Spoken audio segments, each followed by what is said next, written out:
and guest of honor Sri Putta Padmarao, National President for Samanta Lawyers Association, and the General Secretary Prashant Garu, and my brother and my close friend, classmate, everything, Mr. Gangadharana, Deputy General Manager, and all the female and male employees of Airports Authority of India, a very good afternoon. So, I have been given a Herculean task of speaking in English because I hail from a very remote area. Even today, that place has not got even bus facility. So, God only saves you from my English because the standard of English in those days, in 5th standard, what I need to say. So my village was located almost 1.5 kilometers to the elementary school, where only up to 5th standard education was available. Then I happened to go almost 7 kilometers to study from 6th standard onwards. So in 5th standard, my teacher, because in 5th only they have started learning, we have started learning English, and our teacher asked one question after completing the lesson. He asked one question. 40 students were there. So he asked the spelling for duck. So all the 39 students, somebody told DAC duck, DUC duck, and likewise everybody told in those lines only. Then as a last standard, because I used to stand first in the class from first standard, my teacher at last, he asked me what is the spelling for duck. Then I told DUCK duck. Then he felt very happy and he asked me to give punishment for the 39 students by clapping on their cheeks. So that was the standard of English in 5th standard where I studied during my childhood. So thanks to Indian Constitution, thanks to Dr. B.R. Ambedkar, it is because of Indian Constitution from a remote area where I was the first person to study, I was the first person to become engineer, I was the first person to become an employee of a government organization. So all these things, all my relatives, my parents, everybody are illiterates. No person as educated and got employment in my relatives or in my village. I am the first person to hail from the area who studied this diploma engineering, MTech, MBA, and now pursuing PhD. So my father, till my employment, my father, the longest travel of my father used to be 70 kilometers. So the only town he was knowing is Tirumala. So Sri God Balaji, Adobe of God Balaji. So yearly once, my father used to take us to Tirumala temple. It was the biggest town he ever knows till I got the employment. So from such circumstances, I hailed because of purely Indian Constitution. And my brother Gangadharana is here. So he was my senior in diploma, then he became a good friend. So because my area was very remote, so I used to spend my summer holidays in Gangadhara, nearer to Gangadharana's house. So there was another friend along with him. So I used to stay in his room, and one of other friends, Mr. Chittibabu, he was also my close friend. So I used to spend my summer holidays in the houses of Gangadharana, Chittibabu, and some other friend. Now, because why I am telling is not to boost up my this fame and name, but because of Indian Constitution, I am telling you, the person from remotest area reached to Deputy General Manager position in Singareni College, and my son, he got studied in IIT Delhi, and in campus placement recently he got selected into Indian Oil Corporation at Bangalore. And Chittibabu, what I just now told, so his daughter, he became teacher, and his daughter she stood state number 1, state first rank in her intermediate, and recently she got admission in IIT Chennai and she is now pursuing. So and Gangadhar and children also, they are also into intermediate and they are also pursuing for some greatest institutions admissions. So these all could be possible only because of Indian Constitution stands for social, economic and political justice. Just now we have took the oath of pledge, Constitution's pledge. There it is written. Justice is guaranteed by Indian Constitution, that is social, political and economic. Because of social justice that is enshrined in our Indian Constitution, we became like this. And the beauty of Indian Constitution, because I have been given the challenge of speaking on Indian Constitution and its challenges. So let me confine myself to only Indian Constitution. So it is the beauty of Indian Constitution where I could hear one news in 2017 or something when I was sponsored to training on in constitutional privileges at Delhi. One of the secretaries of Department of Personnel and Training, Ministry of Personnel, DOP. So he told, in Kerala there was a stigma called unseeability. You might be knowing if any SC/ST people touches the body of any upper caste people, so they feel that their purity is damaged and they got polluted. So in Kerala there was a stigma called, there is even today also it is there, I heard. So unseeability is the stigma. Unseeability means the people belongs to a particular caste, they are not supposed to move in the daylight, because if anybody observes that caste people in daylight, people feel that they got polluted and their purity has greatly damaged. So that was the stigma in Kerala. So the beauty of Indian Constitution is a person from that community in Kerala, from the unseeability stigma attached to that community, from that community, one person became IAS officer from Kerala. So that is the beauty of Indian Constitution. Our ex-Prime Minister Indira Gandhi told at once, because of Indian Constitution, only because of Indian Constitution, I could become Prime Minister of India, even though I am a widow, even though I am a woman.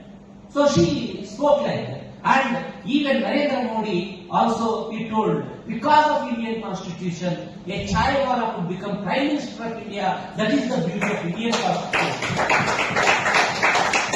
And recently, just 2 days back, Justice Gawai, in his retirement speech, farewell speech, he told, it is only because of Indian Constitution, a boy from a municipal high school, studied in a municipal high school in Amaravati, where situated in Maharashtra, I could become Chief Justice of India, which is the highest authority in judiciary system. He told like that. Even while taking oath as Chief Justice of India, Mr. Suryakant also told, I have studied in kerosene lantern.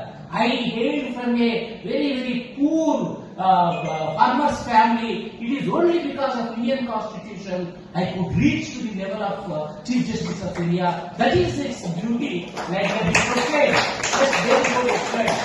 So, Indian Constitution, our general manager, he told, Gopal Kumar, he told, so Indian Constitution, there is a facility for amending the Constitution, and 109 constitutional amendments have been made so far. To my knowledge, he told, yes, that is why Indian Constitution is called as evolving document, dynamic document, living document. So through Article 368, Dr. B.R. Ambedkar gave that freedom to amend the Indian Constitution to suit the changes happening socially, politically, or economically, whatever changes are being happened in around the world. In order to adapt those changes, there is a need to amend the Constitution. That is why Dr. B.R. Ambedkar inserted Article 368. Accordingly, our Constitution is changing its shape, but without breaking the core and fundamental philosophy, without breaking the basic structure doctrine, the amendments are being taken place. But whatever the justice he has promised, whatever the liberty, equality and fraternity. So Indian Constitution stood on 4 pillars. One is equality, liberty, justice and fraternity. These are the 4 pillars. Because India stood on these 4 pillars, so amendments can be made to suit to the changing needs of the society, but the core philosophy shall not be changed. That is why Supreme Court of India, if I am correct in Keshavananda Bharati case, the biggest constitutional bench, 13 judges bench, told in 1973 April 24 that whatever amendment you wanted to bring out, you can bring out, but the basic structure of the Indian Constitution shall not be destroyed. Even the Parliament, with how much majority it cannot amend the Constitution, which will destroy the basic structure, the structure doctrine of Indian Constitution. They have given the verdict. So, because of that fundamental philosophy enshrined in Indian Constitution, all the people from remote areas, all the people from various religious backgrounds, various linguistic backgrounds, various communal backgrounds, they came up into the mainstream of the society, and now they are ruling. That is the beauty of Indian Constitution. See, Indian Constitution speaks about 3 types of discriminations. One is compensatory discrimination. Compensatory discrimination means since 10,000 years onwards, SC, ST and backward classes communities, especially SC, STs, they have been exposed to untouchability and social stigmas. That is why lot of injustice happened for thousands of years together because of the caste-based ladder structure of India. So we must compensate that injustice in the form of some positive affirmative action, in the form of reservations. That is why Article 16.4, Article 15.4, Article 15.5, Article 15.3, those articles have been embedded in Indian Constitution in order to address the injustice happened to SC/STs for thousands of years together. That is called compensatory discrimination. Another discrimination that has been addressed by the Indian Constitution is protective discrimination. The weaker sections of the people, the backward, socially and educationally backward people shall be given protective discrimination. Unless otherwise we give them protection, they cannot come into the upper strata of the society. So that is why this Article 16.4 and 15.4 and 15.5 have been enshrined in Indian Constitution. So that third discrimination, when you are going on giving the reservations for SC, STs and BCs, what happened to the general communities? The compensatory discrimination, the protective discrimination shall not lead to reverse discrimination. If you are going on giving the reservations to the extent of 80%, 90%, 95%, what about the general communities? They shall not be exposed to reverse discrimination. In order to balance these constitutional goals, in order to protect the general communities from reverse discrimination, in order to maintain the SC/ST communities and backward communities from protective discrimination and compensatory discrimination, a very careful embedment of articles are inserted in the Indian Constitution by constituted fathers. So if you see Article 14, Article 15, Article 16, Article 16.1, 15.1 and Article 14, what they speak? They speak about equality. Equality before law. Article 14, equality without there shall not be any discrimination based on sex, gender, community, linguistic. Likewise, Article 15.1 says. And Article 16.1 says equality of opportunity in public employment. This is formal equality. Constituent fathers, they told Article 16.1, Article 15.1, Article 14, they speak about formal equality, paper equality. If you have got one apple, if you make them into two pieces, 50% one piece and 50% another piece. If you have got one apple, you made it into two halves, 50%, 50%. So when two persons are there, like Venkana sir and Padma Rao sir, if I give 50% piece to Padma Rao sir and 50% piece to our Venkana sir, it is called paper equality. On paper, it is equality. It is also called formal equality, very formal equality. But Constituent Fathers, they told that by Article 16.4, which is the basis for providing our reservations in employment, Article 15.4, Article 15.5, which is the basis for providing reservations in educational institutions, even in private educational institutions. These articles are enshrined in Indian Constitution to take care of genuine equality or formal, substantive equality. What is this genuine equality? What is this substantive equality? When apple is there, Mr. Padma Rao sir has got 85% hungry. He is suffering from 85% hungry. His stomach is full of empty. And Venkana sir is only having 15% of hungry. His stomach is almost 75% filled. And that is why when I have an apple, I will cut 85% of the apple and give it to Mr. Padma Rao because he has got 85% of hungry. When Venkana sir has got only 15% of hungry, I will give only 15% of the apple to Mr. Venkana. That is called substantive equality or genuine equality. Article 16.4, Article 15.4, Article 15.3, they speak about genuine equality. That is how Constituent Fathers, they supported the insertion of these provisions for reservation in Indian Constitution. This is the logic behind it. Now, I told you, because if you see the, I told you about the reverse discrimination. You just see the beauty of Article 16.4, because Ambedkar and Constituent Fathers, they have taken care of the general communities also from being exploited by reverse discrimination. You just read the text of Article 16.4. Nothing in this article shall prevent state, in the opinion of the state, are not adequately represented in the services or posts under the state. So the meaning is, if in the opinion of the government, if government feels that there is no adequate representation, that means there are no SC/STs, there are no backward class communities. So backward class of citizens are absent in any organization like Airports Authority of India or some state government or central government.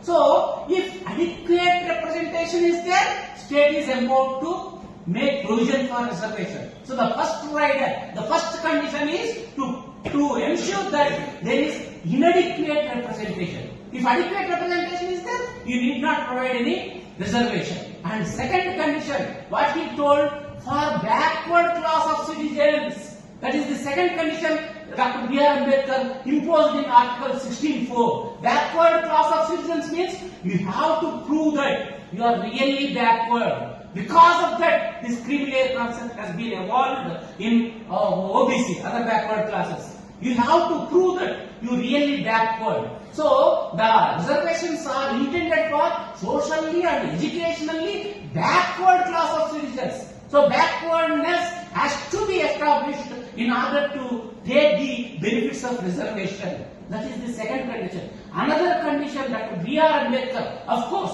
today the definition of Article 16.4, Article 33, 35 has been changed. But at the time of presenting the Constitution to India, Dr. B.R. Ambedkar has put an article called Article 335. The claims of SC/STs shall be taken into consideration consistently with the maintenance of administration. What he has told, SC/STs, you have to take care of their interests by giving reservations. But the ultimate goal is efficiency in administration shall not be disturbed. That is why, if you want to provide the reservations for SC/ST and BC communities, there must be inadequate representation as per the Indian Constitution. there shall be backwardness to be proved by the backward class of communities and like OBCs, and third one, there shall not be any damage to the efficiency in administration by giving lot of reservations or something else. So these are the three conditions are imposed in Article 16(4) so that there shall not be any reverse discrimination for general communities. And the beauty of Indian Constitution is, Kota Padmarao sir told, or somebody, I think Kota Padmarao sir only, Article 16(5) and 15(6), 103rd constitutional amendment, which provides for reservations to economically backward sections. EBS,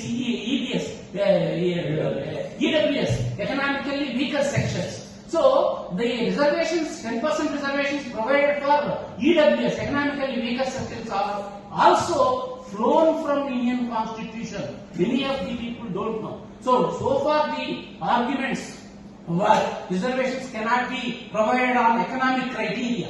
But Modi government, they have used two clauses or two articles in Indian Constitution to provide reservations for EWS people. The first article is Article 38(1). The state shall promote the welfare of the people. Article 38(1) is the state shall promote the welfare of the people. So based on that, EWS reservations have come. The objects and reasons for this Article 16(6) or 15(6), Article 16(5) or 15(6), in objects and reasons of the bill, this has been provided. Article 38(1) is the basis for EWS reservations. And Article 46, Article 46 says the state shall promote with special care the educational and economic interests of the weaker sections of the people. The state shall promote with special care the educational and economic interests of the weaker sections of the people, especially scheduled castes and scheduled tribes, and shall protect them from social injustice and all forms of exploitation. This is the Article 46. The Modi government has taken the half of the Article 46. The state shall promote with special care the educational and economic interests of the weaker sections of the people.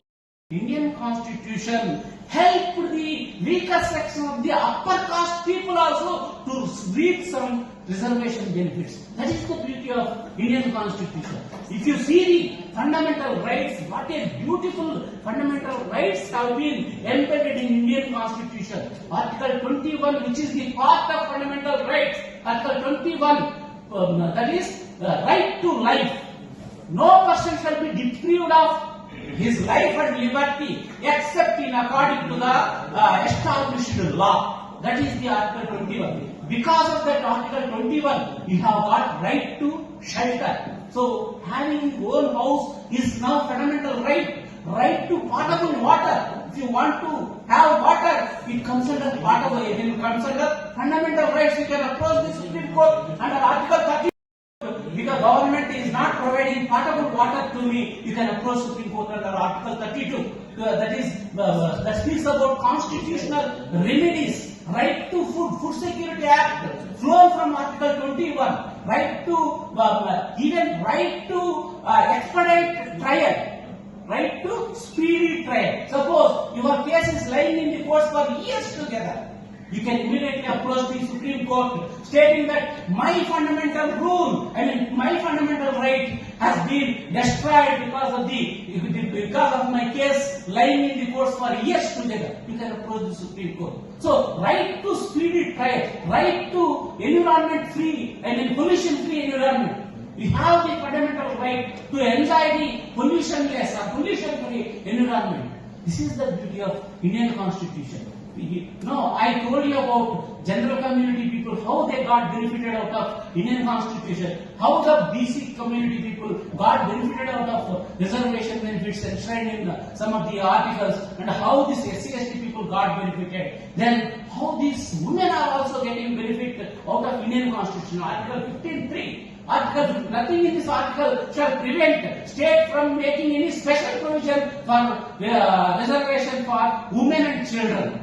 Because of 15(3), we are having 33% reservation for women in educational institutions. Even IITs or even NITs are also providing reservation for women because of that Article 15. Children, right to compulsory education up to 14 years. Government's bounden duty is to provide free education for the children. So that means even if you are provident fund, you take the employees of Airports Authority of India, you are working for only 8 hours. That is the guarantee given by Indian Constitution. Your PF, provident fund, your gratuity, all these benefits, equal pay for equal work, and there shall not be any gender discrimination. Women and men shall be given the same salaries, same type of treatment, maternity benefits, and discrimination at workplace towards women employees. All these rights have been flown from the Indian Constitution. That is why all the sections of the people, all the sections of the society have been taken care by Indian Constitution. That is how our Constitution fathers have given our Indian Constitution. It is ensuring that our justice is being protected, our liberty, our fraternity, our equality being protected.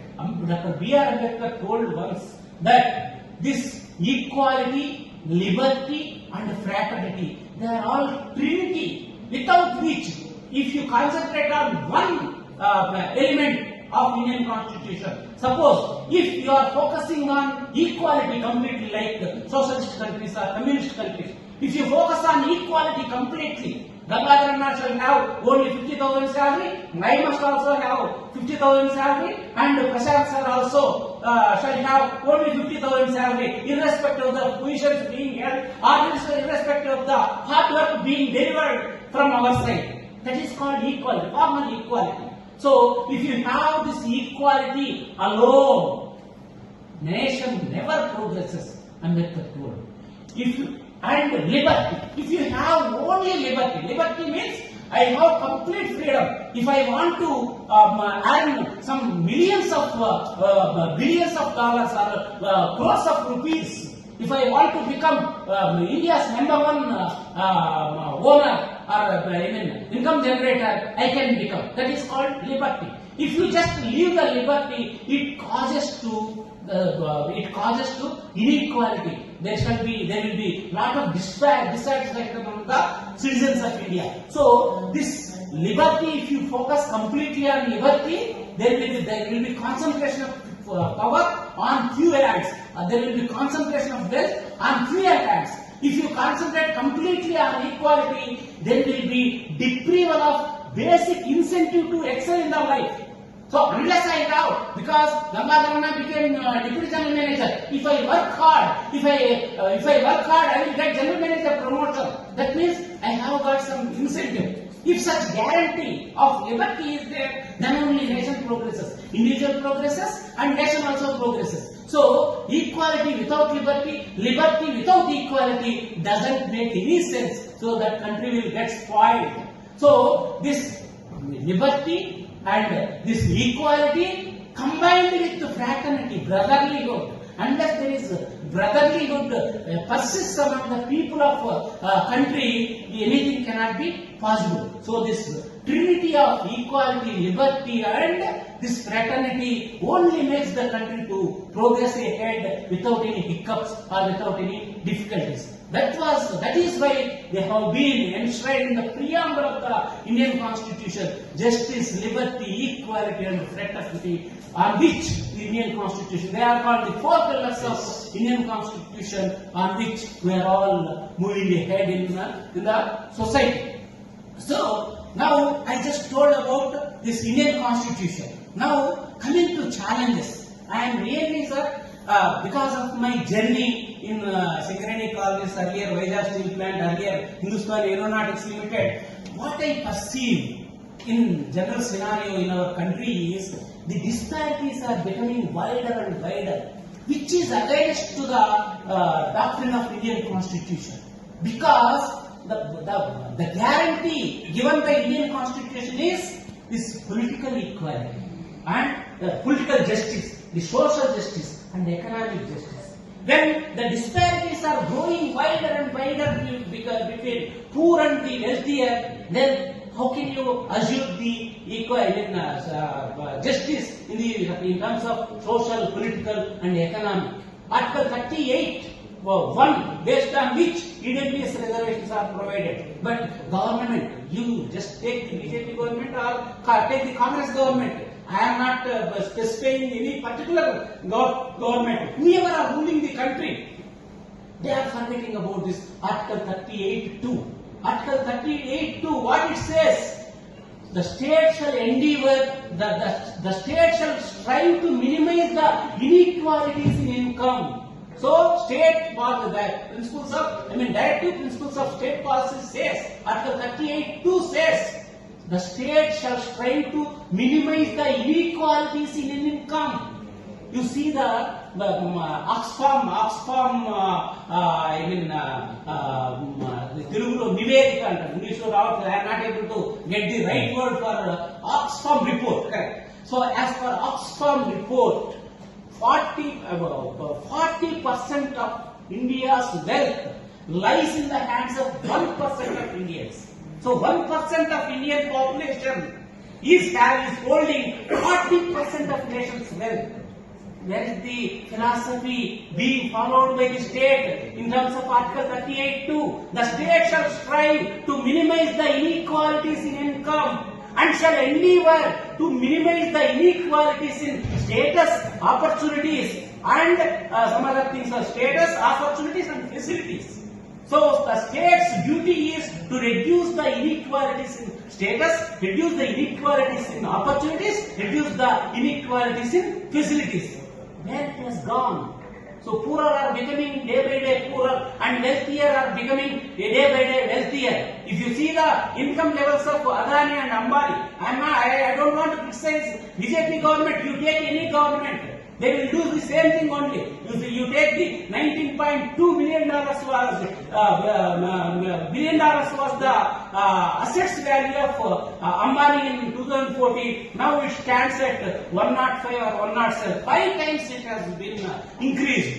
Same is the case with Adani also. So, economic system shall not be operated in this way. You take the Article 39B, you take Article 39C. Just now I just observed the questionnaire prepared by you on Indian Constitution. It is clearly written 39B and 39C. The concentration of wealth shall not be in the hands of few people. The community resources shall be distributed to the common good so as to subserve the common good. So they are the clauses that are incorporated in the questionnaire that is prepared by, beautiful questionnaire prepared by SC/ST Association of Airports Authority of India. Really, hats off to you. So when our economic system shall progress towards these directive principles of state policy, where we are going. Just see, in central government, OBCs are there. There is no classification. In state government, in Telangana, OBCs are classified into 5 groups. BCA, BCB, BCC, BCD and BCE. There is classification. But where is the classification? Central government of list of OBCs. Only creamy layer certificate is there. But other than creamy layer, there is no classification. That is by what is that? Rohini Commission, which was constituted to study on the conditions of OBC communities in 2020, I think. They gave report in such a fashion that 97% of central government jobs and seats are going for just 25% of OBC communities in India. 97% opportunities are being grabbed by just 25% of OBC communities. What about other communities? 25% of jobs and seats are secured by just 10 major OBC communities. Only in India, 12,600 OBC communities are there. Among 12,600 OBC communities, only 10 major communities constitutes 25% of central government jobs and seats. Is it the social justice? Is it the economic justice? We have to think. This is the challenge behind in the Indian Constitution. And 37% of the OBC communities doesn't have representation in educational seats or employment. 37% out of 100, 37 communities, they have zero representation in educational institutes and seats. You just imagine the situation towards which we are progressing. That is the major challenge. Recently, Justice Gawai told that there shall be creamy layer among SC/STs also. I also support in a very, very clean and neat manner. I also support creamy layer in SC/STs. That doesn't mean that SC/STs shall be sent out from the purview of reservations. There will be middle way. SC/STs, the group 1 officers or MLAs, MPs or whoever developed socially and economically, they shall be given least priority, and the people from remote areas, they cannot compete with the sons of IAS officers. They cannot compete with the general managers of a private company. So, creamy layer shall be deployed and shall be implemented even SC/STs also, so that the poorest of the poor will take opportunity and the reservation benefits will percolate into the bottom strata of the scheduled tribes. So, okay, there are arguments that there are thousands of posts are unfilled, especially in higher posts. When you just implement the creamy layer concept, then what about that thousands of posts even being unfilled for many years? People may say, if it is true. That is why instead of the Gawai statement, I am giving a modified statement that these engineering colleges or medical admissions, if you take, full of the people are there from SC/ST community. So their creamy layer shall be implemented. Poorer SC/ST communities shall take priority in securing the admissions into IITs or engineering or medicines. When it comes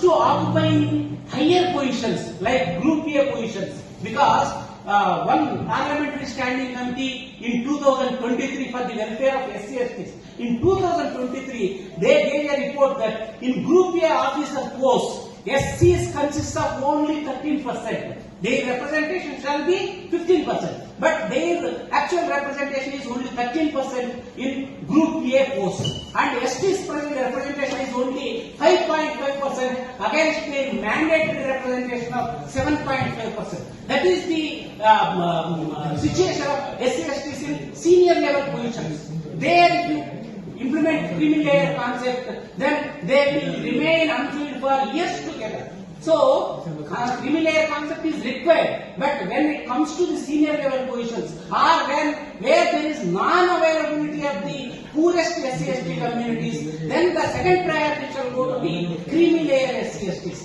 They shall not be sent out completely from the purview of reservation. That is my this one. Even if you take central universities, if you take 45 central universities, parliamentary standing committee, they told that the representation of SCs in central universities is less than 11%. It is only 10.9%.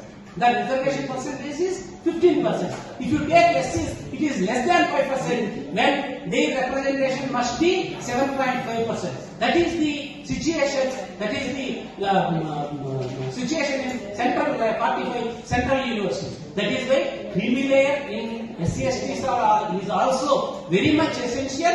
But when it comes to the senior level positions, when it comes to the research level positions, creamy layer shall be given second priority, and they shall not be sent out completely from the purview of reservation benefits. That is my opinion. So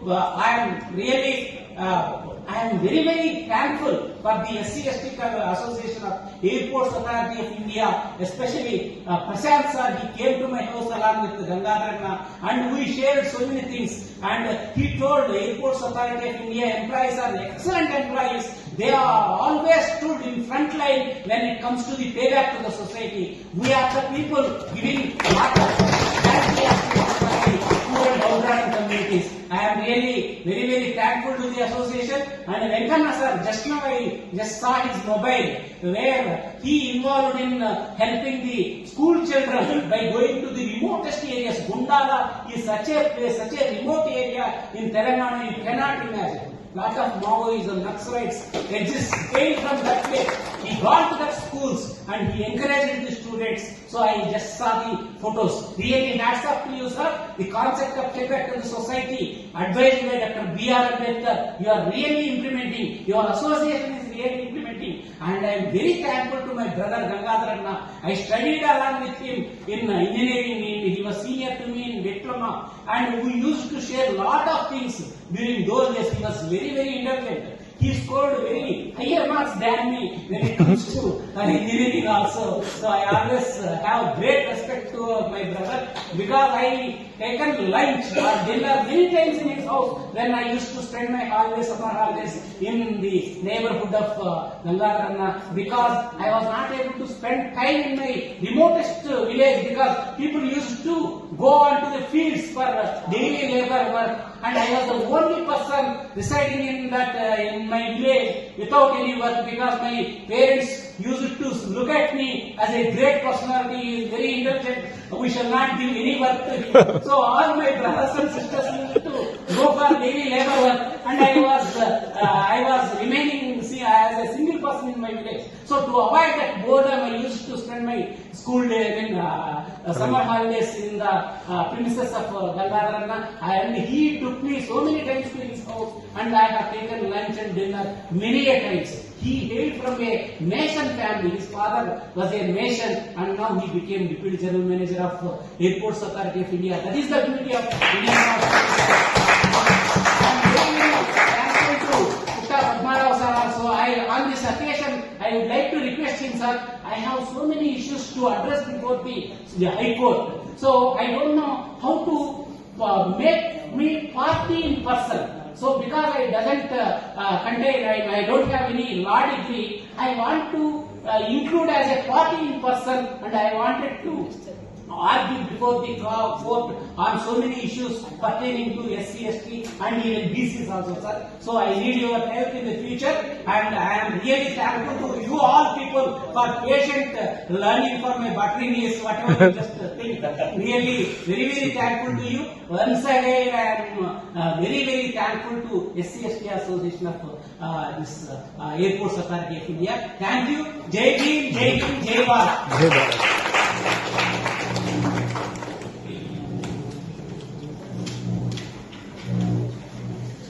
Sir, thank you so much, sir.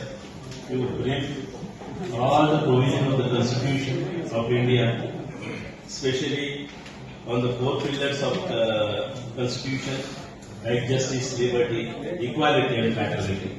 Really thankful to you, sir. You are really very overwhelmed to listen your words today.